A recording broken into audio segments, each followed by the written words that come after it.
Assalamualaikum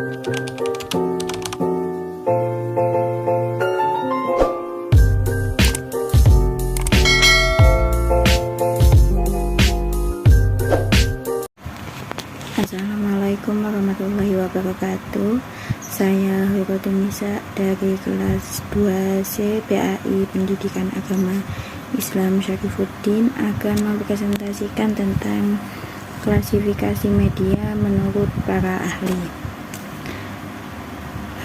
Media pembelajaran sebagai salah satu alat penunjang dalam proses pembelajaran.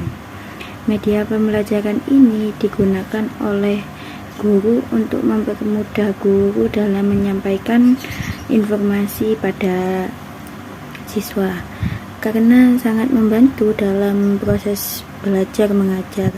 Beberapa ahli mengklasifikasi media pembelajaran dengan berbagai klasifikasi. Hal yang sama dikemukakan sebelumnya oleh Briggs pada tahun 1970-an, yang menyatakan bahwa media segala bentuk fisik yang dapat menyampaikan pesan serta merangsang peserta didik untuk belajar. Menurut Sityosari dan Sikabuden mengemukakan klasifikasi media pembelajaran berdasarkan bentuk dan ciri fisik sebagai berikut. Yang pertama, media pembelajaran dua dimensi, yaitu media yang menampilkan tanpa menggunakan media proyeksi, memiliki panjang dan lebar, dan pembelajaran dua dimensi hanya bisa diamati dari satu arah pandang saja, contohnya peta dan gambar, dan semua jenis media hanya dilihat dari sisi datar saja. Yang kedua, media pembelajaran tiga dimensi, yaitu media yang menampilkan tanpa menggunakan media proyeksi, mempunyai ukuran panjang, lebar dan tinggi atau tebal, serta dapat diamati dari arah pandang mana saja, contohnya meja, kursi, mobil, dan lain sebagainya. Media pandang diam, yaitu media yang menggunakan media proyeksi dan hanya menampilkan gambar diam di layar, tidak bergerak atau statis, contohnya foto, tulisan, dan gambar. Menurut Sulaiman, mengklasifikasi media pembelajaran ini berdasarkan persepsi indera. Contohnya media audio, media yang menghasilkan bunyi, misalnya audio kaset tanpa recorder, dan radio. Media visual dua dimensi, dan media visual tiga dimensi. Media audiovisual, media yang dapat dihasilkan rupa dan suara dalam suatu unit media, contohnya film bersuara dan televisi. Selanjutnya, media audio motion visual, penggunaan segala kemampuan audio dan visual ke dalam kelas seperti televisi, video, dan lain sebagainya. Media audio visual, media lengkap kecuali penampilan motion dan gerak tidak ada seperti sound, film strip, sound sliders, dan rekaman still pada televisi. Media audio atau semi motion, media yang berkemampuan menampilkan titik-titik tetapi tidak bisa mentransmit secara utuh suatu motion yang nyata, contohnya telereading dan record telereading.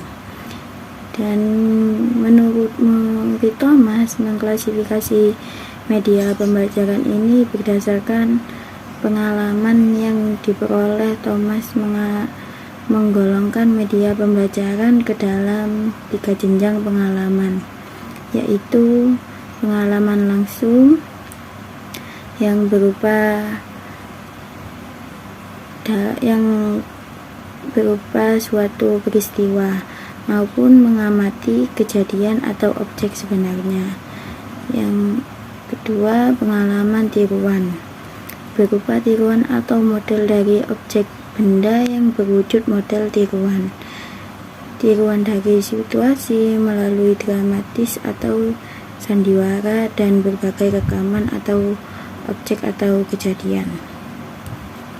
Yang selanjutnya, pengalaman dari kata-kata berupa kata-kata lisan yang diucapkan, rekaman dan media rekaman ditulis maupun dicetak. Selanjutnya, menurut Gerlach dan Ellie mengklasifikasi media pembelajaran berdasarkan penggunaannya. Contohnya, media pembelajaran yang penggunaannya secara individual.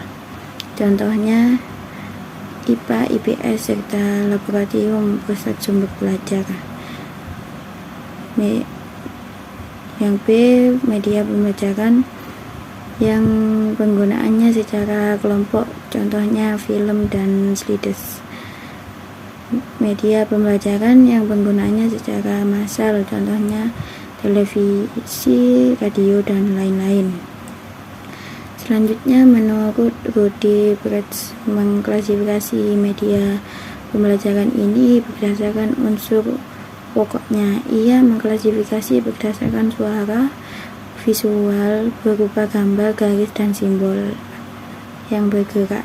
Ia juga membedakan antara media siar, telekomunikasi, dan media recording. Menurut taksonomi, Bretz dikelompokkan menjadi beberapa bagian. Contohnya, media audiovisual gerak, media audiovisual diam, media audio semi gerak, media visual gerak, media visual diam, dan lain sebagainya.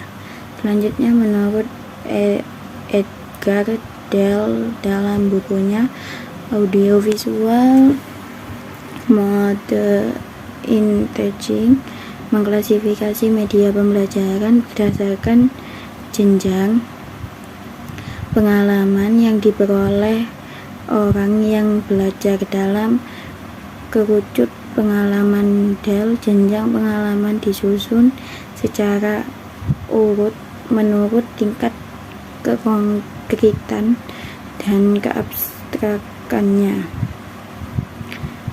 Pengalaman yang paling konkret diletakkan pada dasar kerucut, dan semakin ke puncak pengalaman yang diperoleh semakin abstrak. Berikut pengalaman dan cukup sekian, kurang lebihnya presentasi dari kami. Mohon maaf bila ada salah kata atau ucapan yang tidak berkenan, mohon dimaafkan. Wallahu muwaffiq ila aqwamit thoriq. Wassalamualaikum warahmatullahi wabarakatuh.